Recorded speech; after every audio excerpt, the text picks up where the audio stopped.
अस्सलामुअलैकुम everyone and welcome back to the channel. उम्मीद है आप सब लोग खैरियत से होंगे। पिछले एपिसोड में आपने देखा कि हम लोग स्टोर से निकले और दियोसाई पहुंचे थे। आज के एपिसोड में हम अपना सफ़र यहीं से कंटिन्यू करेंगे और इंशाल्लाह हम स्कर्दू पहुंचेंगे। पहले हमारा प्लान था कि हम रात दियोसाई में रुकें, लेकिन अब प्लान थोड़ा सा चेंज है क्योंकि मौसम की जो सूरत हाल है ना, तकरीबन पिछले जब से हम ट्रैवल कर रहे हैं दियोसाई में तब से स्नोफॉल हमारे पीछे पीछे है और शायद 1 या 2 दिन के अंदर दियोसाई स्नोफॉल की वजह से बंद भी हो जाए। तो रिस्क लेने से बेहतर है कि हम आगे स्कर्दू की तरफ निकलें और रात जो है वो स्कर्दू में स्टे करें। यहाँ से स्कर्दू तकरीबन 65 to 70 किलोमीटर्स है, जो कि तकरीबन हम 6 घंटे के अंदर कवर कर जाएंगे। ठंड जितनी ज़्यादा है ना, चाय पीने को बहुत दिल कर रहा है, लेकिन क्या करें, यहाँ पे कोई निज़ाम ही नहीं है चाय पानी का।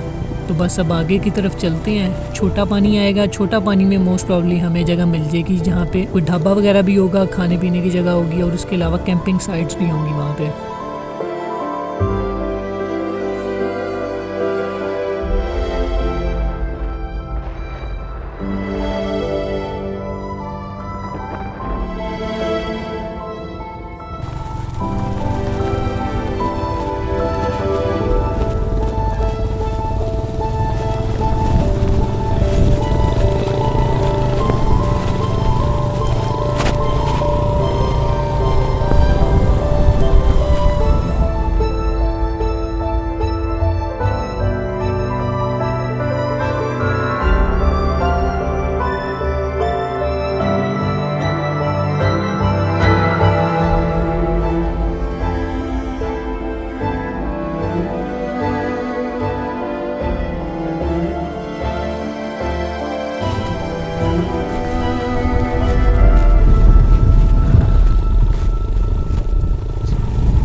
ये अब बड़ी वाटर क्रॉसिंग आ गई है और चल चल मेरी साथी चल, निकल निकल निकल। ओ तेरी खैर,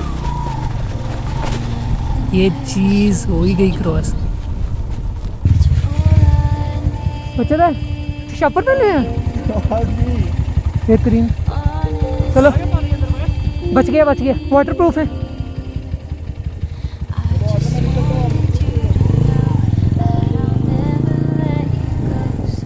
पीछे वाटर क्रॉसिंग पे बड़ी मज़े की चीज़ हुई है। पानी के नीचे पत्थर होते हैं ना, वो बड़े स्लिपरी होते हैं। उनके ऊपर जब टायर आता है ना, टायर स्लिप कर जाता है और हैंडल भी कंट्रोल में नहीं रहता। तो बाइक जो है ना, इसलिए बड़ी मुश्किल होती है वाटर क्रॉस करते हुए। मेरा एक पाँव जो है ना वो पानी में लग गया था, लेकिन बचत हो गई क्योंकि मैंने वाटर प्रूफ शूज़ पहने थे तो बच गया। तो जब वकार पीछे से आया तो मैंने देखा उसने ना शूज़ के ऊपर 2 शॉपर चढ़ाए हुए थे कि पानी शूज़ में ना जाए। मैंने कहा ये जुगाड़ भी सही है। वैसे मैंने ना ज़िंदगी में एक चीज़ का हिसाब तो लगा लिया है पाकिस्तानियों के बारे में ना, वो ये कि भाई मसला जितना मर्ज़ी बड़ा हो, जुगाड़ लगाने में ना पाकिस्तानी सबसे ज़्यादा एक्सपर्ट हैं। कोई भी चीज़ है ना, हर चीज़ में उन्होंने जुगाड़ लगाना है।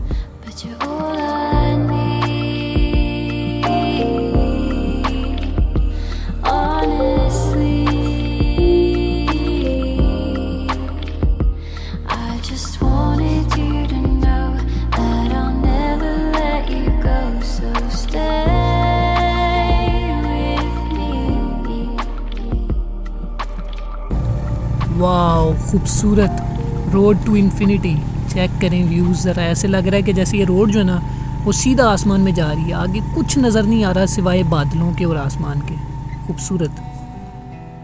लो जी, पहुंच गए हम छोटा पानी। यहाँ पे थोड़ी सी ब्रेक लेते हैं, आप लोग यहाँ के व्यूज़ एंजॉय करें।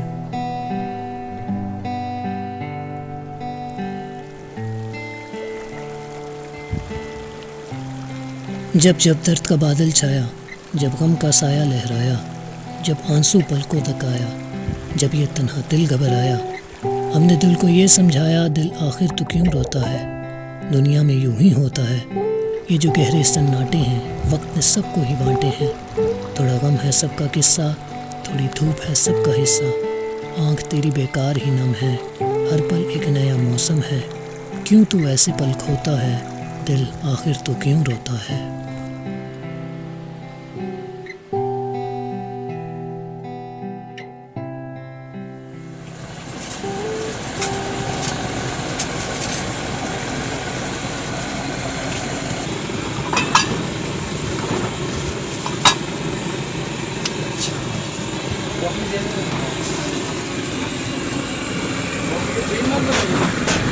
क्या मज़ा आया चाय पीने का यहाँ पे।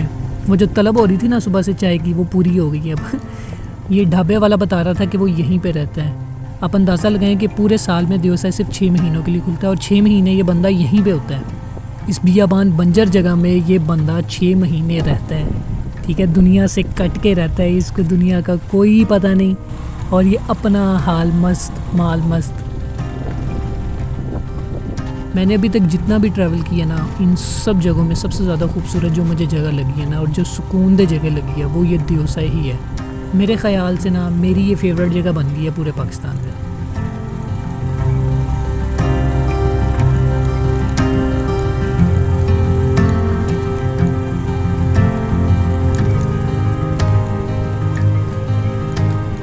और अगर आप खुशकिस्मत होंगे तो आपको यहाँ पे शायद ब्राउन बियर भी नज़र आ जाए।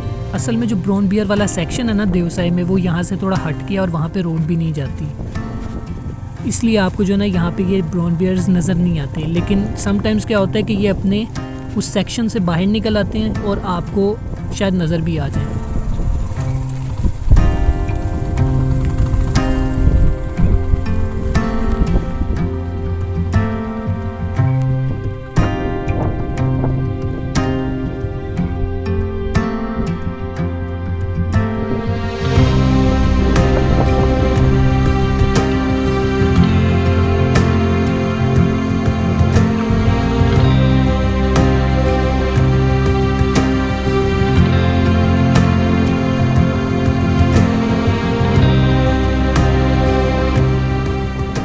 ये जो सेक्शन है ना छोटा पानी और बड़ा पानी के बीच में, ये मेरे ख्याल से सबसे खूबसूरत सेक्शन है।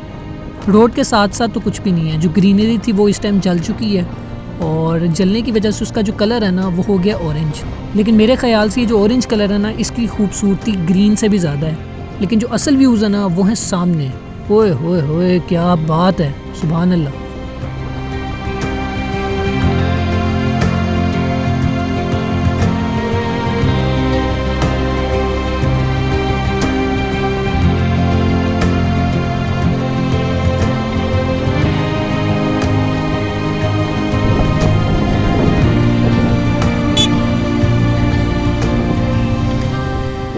क्या हुआ बैग?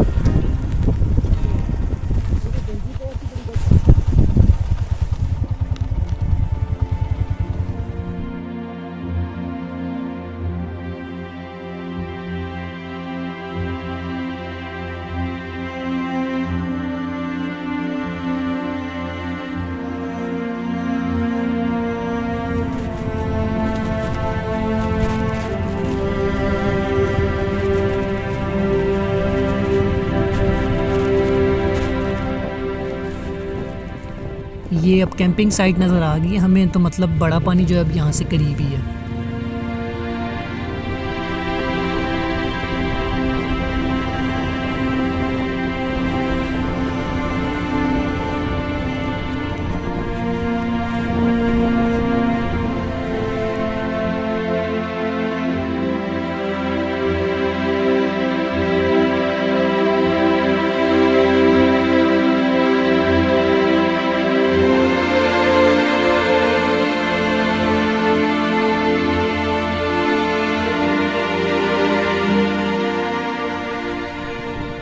हम बड़ा पानी पहुंच गए हैं, मगर सर्दी इंतहा की है। हवा इतनी तेज़ चल रही है और इतनी ठंडी हवा चल रही है कि मैंने डबल जैकेट्स पहनी हैं, उसके बावजूद भी हवा पता नहीं कहाँ से अंदर जा रही है, समझ से बाहर है। और टेम्परेचर जो ना तकरीबन यहाँ पे -6 के करीब है, और आप अंदाज़ा लगा लें कि -6 में हवा के साथ बाइक चलाते हुए कितनी ठंड लगती होगी। मेरी तो कुल्फ़ी जम गई है। अभी हम आगे स्कर्दू की तरफ चलते हैं, शाम होने वाली है और आगे जितना सफ़र है वो सारा उतराई का है। अब ठंड की वजह से मेरा मोबाइल जो है ना वो घूम गया थोड़ा सा, वो वीडियो रिकॉर्ड ही नहीं कर रहा। तो मैंने बाकी का जो सफ़र है उस पर वीडियो तो नहीं रिकॉर्ड कर सका, लेकिन मैंने कुछ तस्वीरें ज़रूर खींची हैं। आप वो पिक्चर्स देखें और एंजॉय करें।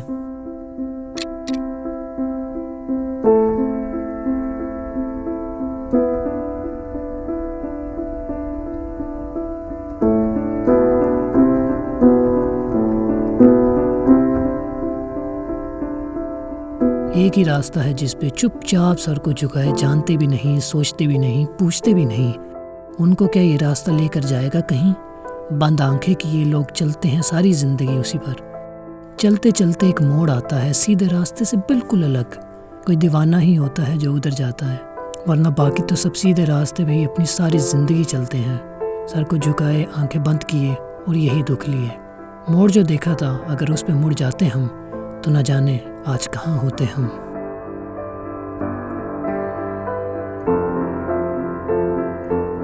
गाइस, इन व्लॉग्स को बनाते हुए बहुत मेहनत लगती है। अगर आपको इस चैनल का कंटेंट पसंद आ रहा है तो please don't forget to like and subscribe और कमेंट सेक्शन में जाके अपनी राय ज़रूर दें कि आपको ये वीडियोस कैसी लग रही हैं। See you guys in the next episode. अल्लाह हाफिज़।